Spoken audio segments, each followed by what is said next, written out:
Hello, this is Patrick Andrews presenting my final project for Predict 413. Um, the final project was looking at predicting dengue fever spread, the Dang AI competition on driven data.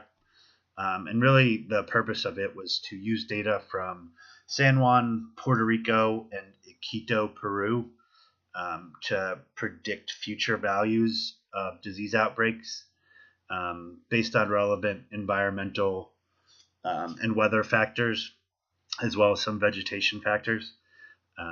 So we got different length data sets for each of the areas, but really we wanted to use this data to hopefully develop a model that will predict incidences of dengue fever in these regions going forward. And this is invaluable to people in global health and people trying to reduce the spread and impact of these incidents. So the first thing I looked at when I was examining the data was the fact that we have data for two cities here. So should we look at it for one data set? Should we look at it as one data set or two separate data sets? One for San Jose or San Juan, and one for Quito. I tended to lean towards it being split into two data sets. You could use the city as a variable if you're not doing time series regression. If you are doing time series regression, then you would obviously have to split it into two data sets. But just because they were over different lengths of time and represented different time periods, I thought it was best to split the data into two data sets and regress the data individually between the two. Next, I wanted to figure out the type of regression to use. I considered a number of different types, including linear regression, time series based regression like ARIMA or something along those lines, Poisson regression, and negative binomial regression. In doing those test models using the same variables across the different types of general linear regressions, I found that negative binomial regression is the best.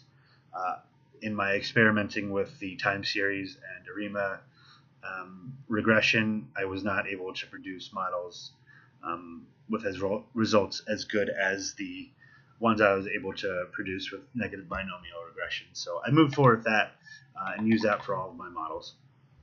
Next thing, I had to do variable selection.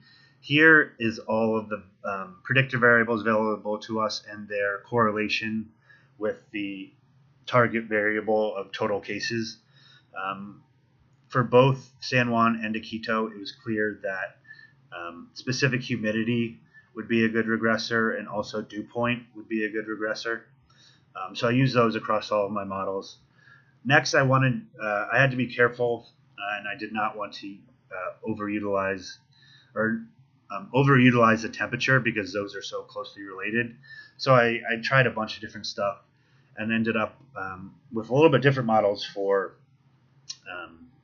or different variable sets for San Juan and Quito. I also used the minimum air temp for both models, but I also used the max air temp for San Juan and left it out of the Quito model because, as you can see here, it's low and negatively negatively correlated, which doesn't make sense. So next, I developed my three models. Model 1 utilized humidity, dew point, and high and air low temps for San Juan, and then, as I said, removed the high air temp out of the Quito model.